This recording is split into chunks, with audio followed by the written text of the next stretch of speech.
સુરત એસઓજીએ મોટી કાર્યવાહી કરી છે। 1400 કિલો નકલી પનીરનો જથ્થો ઝડપી પાડવામાં આવ્યો છે।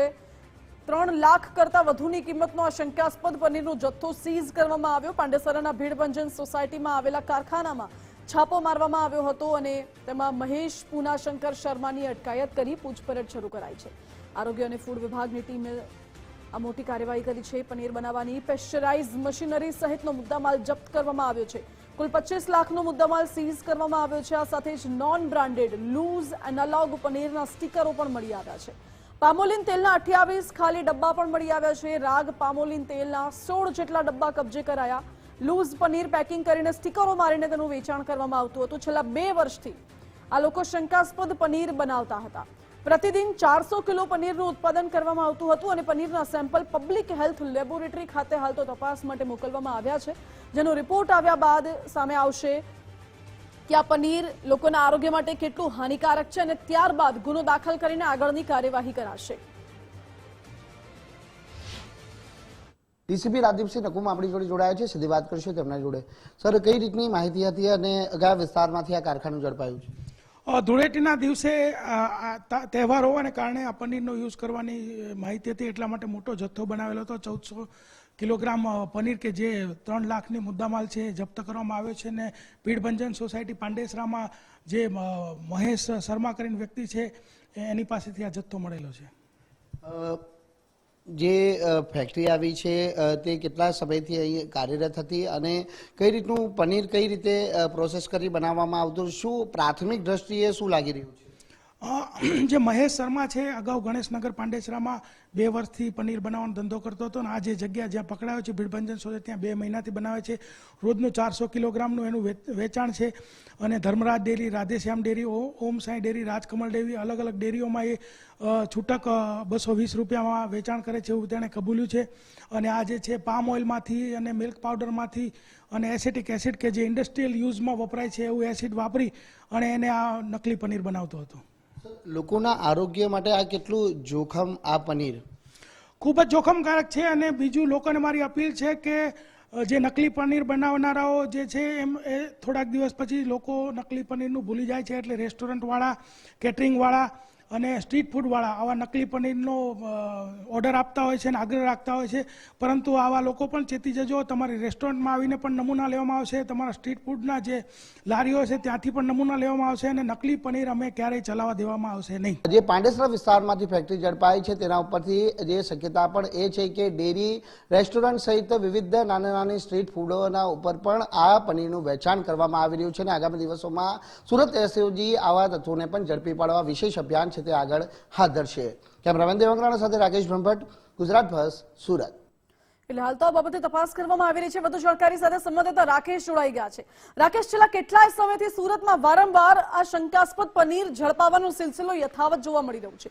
આખું એ નેટવર્ક કોની સાથે જોડાયેલું છે, કોણ ચલાવતું હતું અને આ જે નકલી પનીર છે એ કઈ રેસ્ટોરન્ટ્સમાં સપ્લાય થતું હતું, એવી કોઈ વિગતો છે?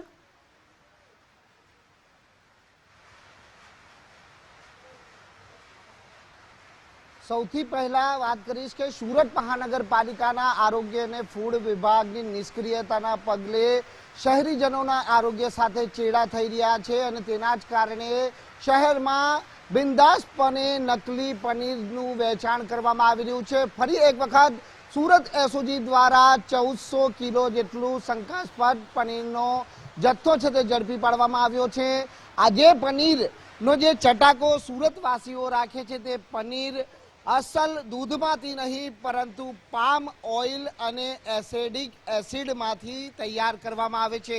તસવીરો આપને બતાવવાનો પ્રયત્ન કરીશું। ગુજરાત ફર્સ્ટની ટીમ પહોંચી છે પાંડેસરાના ભીડભંજન સોસાયટીમાં, જ્યાં ઇન્ડસ્ટ્રીયલ વિસ્તાર આવેલ છે અને આ ઇન્ડસ્ટ્રીયલ વિસ્તારમાં જે નકલી પનીર બનાવતી ફેક્ટરી છે તે ઝડપી પાડવામાં આવી છે। જોઈ શકાય છે કે આ પ્રમાણેનું પનીર છે તે અહીં ઉત્પાદન કરવામાં આવે છે, જે પનીરની અંદર પામ ઓઇલની સાથે સાથે જ ઇન્ડસ્ટ્રીયલ વિસ્તારમાં ઉપયોગમાં લેવામાં આવતું જે એસિડિક એસિડ છે તે ઉમેરો કરવામાં આવે છે। ત્યારે એસઓજીની ટીમ હાલ તપાસ અર્થે પહોંચી છે। ત્યારે એસઓજીના જે પીએસઆઈ આપણી જોડે મોજૂદ છે તેમના જોડે પણ વાત કરવાનો પ્રયત્ન કરીશું। આપ જણાવજો કઈ રીતના અહીં પનીરનું ઉત્પાદન કરવામાં આવે? જી, અહીંયા પામોલીન તેલ જે આપણે ડેલના ડબ્બા છે, પામોલીન તેલ દ્વારા અને થોડું દૂધ અથવા દૂધના પાવડર દ્વારા મિક્સ કરી એસિડ છે, એસિડના માધ્યમથી મિશ્રણ કરી અને જે એનાલોગ પનીરના નામે બનાવટી પનીરનું કામ ચાલતું હતું. ફરી આવીશું, આપણે એક કેમિકલ બતાવવાનો પ્રયત્ન કરીશું જે એસિડિક કેમિકલનો ઉપયોગ આ પનીર બનાવવામાં થતો હતો. એ એસિડિક પનીર આ પ્રમાણેનું છે. એસિડિક એસિડ પનીર જે આ એક પદાર્થ છે અને આ પદાર્થનો ઉપયોગ છે તે પનીર બનાવવા માટે કરવામાં આવતો હતો. એટલે use protective PVC gloves, aprons, complete eye protection and boots. એટલે અહીં સ્ટ્રિક્ટલી સૂચના આપવામાં આવી છે કે આ એસેન્ટિક એસિડ કેટલું જે શરીર માટે પણ જે જોખમકારક છે અને જે નુકસાનકારક છે, એટલે તે એસેન્ટિક એસિડથી બચવા માટેની અહીં જે સૂચનાઓ આપેલી છે. પરંતુ આ એસેન્ટિક એસિડનો ઉપયોગ છે તે આ પનીર બનાવવા માટે થતો હતો. ત્યારે હાલ 1400 કિલો પનીર જ્યારે આ ફ્રીઝરમાં સીઝ કરવામાં આવ્યું છે અને સેમ્પલો લઈ પબ્લિક હેલ્થ લેબોરેટરી ખાતે મોકલવામાં આવ્યું છે. ત્યારે હાલ રિપોર્ટની રાહ જોવાઈ રહી છે. ત્યારે ફરી એ તસવીરો આપને બતાવવાનો પ્રયત્ન કરીશું કે આ અલગ અલગ ટ્રે છે અને આ ટ્રેની અંદર પનીરના જે પીસ એટલે કે અલગ અલગ કટપેસ છે તે આ પનીરના બનાવવામાં આવતા આ એક મશીનરી છે અને આ મશીનરી દ્વારા છે તે સંપૂર્ણ જે પનીર બનાવવામાં આવતું. એટલે કે અસલ પનીર નહીં પરંતુ પામ ઓઇલમાંથી જોઈ શકાય છે કે મચ્છરોનો અહીં ઉપદ્રવ છે. અહીં કપડાં મૂકવામાં આવ્યા છે, અતિશય ગંદકી છે અને આ ગંદકી વચ્ચે જે લોકોના આરોગ્ય સાથે ચેડા કરવામાં આવતો પનીર છે તે બનાવવામાં આવતું. કઈ રીતનું જે છે તે આ પનીરનું ઉત્પાદન થતું? અહીંયા પામોલીન તેલનું ઓઇલ અને દૂધ અથવા દૂધનો પાવડર અને ત્યારબાદ એસિડનું મિશ્રણ કરી દૂધને ફાડી અને એનું બનાવટી એનાલોગ પનીરના નામે પનીર બનાવવામાં આવતું હતું. આ કેટલું એસેન્ટિક એસિડ કેટલું લોકોના સ્વાસ્થ્ય માટે જોખમ? ઘણું જોખમકારક છે. કયા પ્રકારનું એસેન્ટિક એસિડ છે અને ક્યાં ઉપયોગ થાય છે આનો? સામાન્ય રીતે આ બાબતની તપાસ ચાલુ છે અને આ લોકો એસિડનો ઉપયોગ કરી અને દૂધને ફાડવામાં ઉપયોગ કરતા હતા તેવું એના નિવેદનમાં જણાવેલ છે. સામાન્ય રીતે એસેન્ટિક એસિડ કયા ઉદ્યોગ માટે વપરાય છે? તો એ બાબતની તપાસ ચાલુ છે. તો ગુજરાત ફર્સ્ટ પાસે જે જાણકારી સામે આવી છે તે એસેન્ટિક એસિડ એ ઇન્ડસ્ટ્રીયલ એકમોમાં છે તે વપરાય છે અને આ એસેન્ટિક એસિડનો ઉપયોગ છે તે દૂધને ફાડવા માટે છે તે થતું અને ત્યારબાદ જે એનાલોગ પનીર છે તે બનાવવામાં આવતું. બીજી તરફની તસવીરો એ બતાવવાનો પ્રયત્ન કરીશું કે જે પામ ઓઇલ એટલે કે આ પામ ઓઇલના ડબ્બા રહેલા છે તેમાં તેલ અને એ તેલનો ઉપયોગ છે તે અહીં કરવામાં આવતો. એ સ્ટીકર પણ હાલ આપણે બતાવવાનો પ્રયત્ન કરીશું કે જે સ્ટીકર છે તે નોન બ્રાન્ડેડ સ્ટીકર છે તે અહીં આ પનીરના ઉપર મારવામાં આવતા. એટલે 3000 જેટલા સ્ટીકરો પણ છે તે કબજે લેવામાં આવ્યા છે. લોકોના આરોગ્ય સાથે કેટલી હદે ચેડા કરવામાં આવતા તે તસવીરો અહીં સાફ જોવા મળી રહી છે.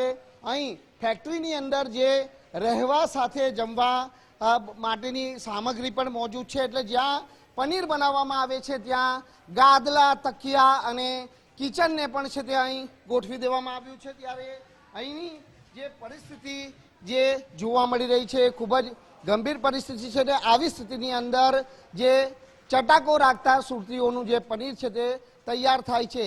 એટલે દૂધમાંથી જે બનતું પનીર છે તે સામાન્ય રીતે 400 થી 450 રૂપિયા કિલો વેચાણ થાય છે. પરંતુ એનાલોગ પનીર કે જે પામ ઓઇલમાંથી તૈયાર થાય છે અને આ પામ ઓઇલમાંથી બનાવવામાં આવતું જે પનીરને છે અંદર જે એસેન્ટિક એસિડનો ઉપયોગ કરવામાં આવતો. એટલે આ ખૂબ જ એસેન્ટિક એસિડ એટલું ગંભીર છે કે લોકોના સ્વાસ્થ્યને ભારે નુકસાન પણ પહોંચી શકે છે. જોવાનું એ રહે છે સુરત એસઓજીની ટીમ હવે આવા ભેળસેડિયાઓ, લોકોના આરોગ્ય સાથે ચેડા કરનારા લોકો વિરુદ્ધ કયા પ્રકારની કાર્યવાહી કરે છે.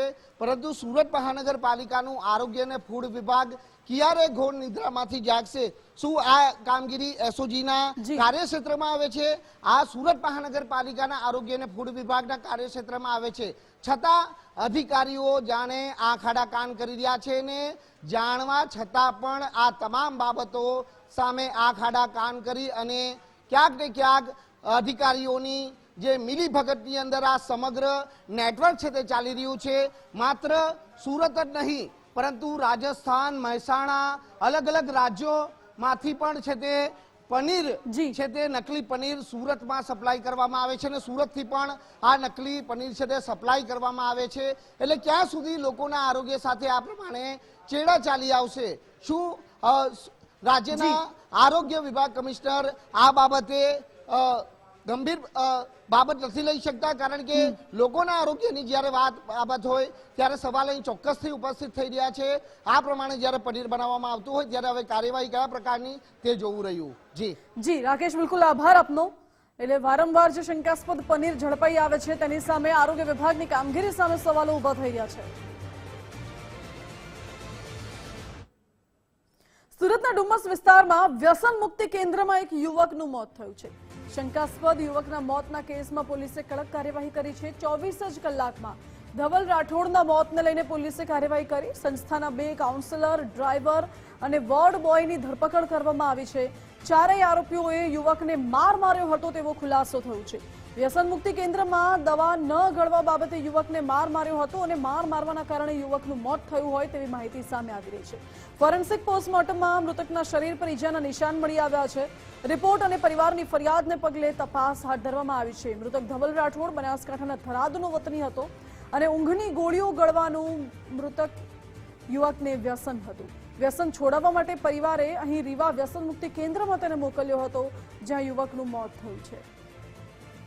હાલ આપણે સેન્ટર પર આવ્યા છે કે સંચાલકો જોડે વાત કરવાનો પણ પ્રયત્ન કરીએ, પરંતુ હાલ અહીં કોઈ હાજર નથી જોવા મળી રહ્યું.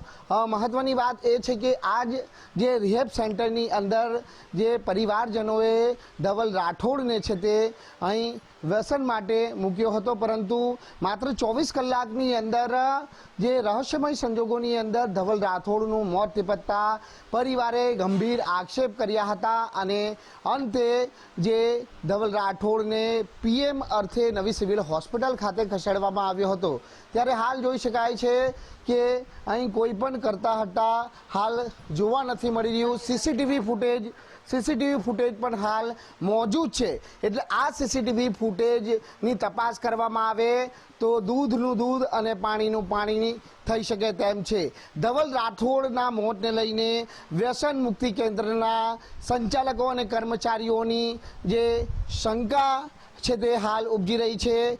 મહત્વની વાત એ છે કે ધવલ રાઠોડ નામનો જે યુવક છે તેને બનાસકાંઠાથી પરિવારજનો દ્વારા અહીં આ રિહેબ સેન્ટર ઉપર મૂકવામાં આવ્યો હતો, પરંતુ અચાનક જ ધવલ રાઠોડનું મોત કયા સંજોગોની અંદર થયું છે તે કહેવું હાલ મુશ્કેલ છે. પરંતુ પરિવારજનોના આક્ષેપના પગલે હવે ધવલ રાઠોડના મોતને લઈને ડુમ્મસ પોલીસ તરફથી તપાસ શરૂ કરવામાં આવી છે. આપને જણાવી દઈએ કે જે પેનલ જે પીએમની અંદર છે તે ચોંકાવનારી વિગતો સામે આવી છે. આપનું નામ જણાવજો. એક મિનિટ મારા સાહેબ એમ કહે છે કે પરવાનગી છે અહીંયા પરમિશન નહીં, એમાં હું નથી અહીંયાનો કર્મચારી. આપને મારા સાહેબ સાથે વાત કરી લઉં, હું તમને નંબર આપું. તો વિનયભાઈ સોલંકી જોડે વાત કરવાનું જણાવ્યા છે. મીડિયા એટલા માટે જ આવી છે કે ધવલ રાઠોડનું મોત કયા કારણોસર થયું છે એ જવાબ લેવા માટે મીડિયા અહીં પહોંચી છે. તેમના જોડે પણ વાત કરવાનો પ્રયત્ન કરીશું. કર્મચારી ટેલિફોનિક વાતચીત કરાવી રહ્યા છે. મીડિયા એટલા માટે જવાબ લેવા માટે આવી છે કારણ કે પરિવારનો એક વાલસો દીકરો છે તે ગુમાવ્યું છે. ત્યારે હાલ જે વિનય સર નામ છે અને વિનય સર જોડે વાત કરવાનો પ્રયત્ન કરીશું. વિનયભાઈ, હલો. તો જોયું કે ગુજરાત ફર્સ્ટે આ જે રીવા રિહેબ સેન્ટર છે તેના સંચાલકો જોડે પણ ટેલિફોનિક વાતચીત કરવાનો પણ પ્રયત્ન કર્યો, પરંતુ મીડિયાને જણાવવામાં આવે છે કોઈ પરવાનગી લીધી છે કે કેમ? અરે ભાઈ, મીડિયા એનો જવાબ લેવા માટે જ આવી છે.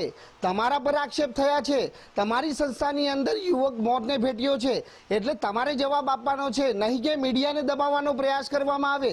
પોલીસ તપાસ કરી રહી છે. પોલીસ તપાસની અંદર શું ખુલાસા બહાર આવે છે તે હાલ બાબત મહત્વની બની રહે છે. પરંતુ પરિવારજનોએ જે પ્રમાણે આક્ષેપ કર્યા છે અને જે ફોરેન્સિક પીએમની અંદર જે યુવકના શરીર ઉપરથી ઈજાના નિશાન મળી આવ્યા છે તેના ઉપરથી જે સંકેત એવા મળી રહ્યા છે કે ક્યાંક યુવકને ઢોર મારવાના કારણે તેનું મોત થયું છે. પોલીસ શું તપાસ કરે છે તે જોવું રહ્યું. કેમેરામેન વિરલ વ્યાસ સાથે Rakesh Brahmbhatt, Gujarat first. Dumas police station વિસ્તારમાં આવેલ પરિવર્તન ટ્રસ્ટ દ્વારા સંચાલિત રીવા રિહેબ સેન્ટરની અંદર તારીખ 1ના રોજ રાતના સમયે ધવલ રાઠોડ નામનો જે પેશન્ટ એડમિટ કરેલ હતો તેનું શંકાસ્પદ સંજોગોમાં મૃત્યુ થયેલ. સિવિલ હોસ્પિટલમાં તેને 108 દ્વારા લઈ જવાતા મૃત જાહેર કરેલ હતો. તે સંબંધે ગત રોજ મરણ જનાર પેશન્ટના જે ફેમિલી છે તેમના દ્વારા ફરિયાદ આપવામાં આવેલ છે અને પોલીસ દ્વારા જે પણ તપાસ આ મુદ્દે કરવામાં આવેલ હતી તેના આધારે ગતરોજ જે ફરિયાદ દાખલ કરવામાં આવેલ છે તેમાં વિગત એવી છે કે સદર પેશન્ટને જે છે એને રિહેબ સેન્ટરમાં તેના પરિવાર દ્વારા ભરતી કરવામાં આવેલ હતો તારીખ 28ના રોજ. તારીખ 1ના રોજ રાતના લગભગ 9 વાગ્યા પછીના સમયે તેને તકલીફ પડતા એવું જે પ્રાથમિક રિહેબ સેન્ટર દ્વારા તેને 108માં બોલાવીને સિવિલ હોસ્પિટલ ખાતે લઈ જવામાં આવેલો હતો, જ્યાં તેને મૃત જાહેર કરવામાં આવેલો હતો. પોસ્ટમોર્ટમ જે કરવામાં આવ્યું, ફોરેન્સિક પોસ્ટમોર્ટમ, એની અંદર ઈજાના નિશાનો મળી આવ્યા, જેથી પોલીસે આ જે મેટર છે એને સિરિયસ ગણીને તાત્કાલિક ઇન્વેસ્ટિગેશન ચાલુ કરેલ હતું.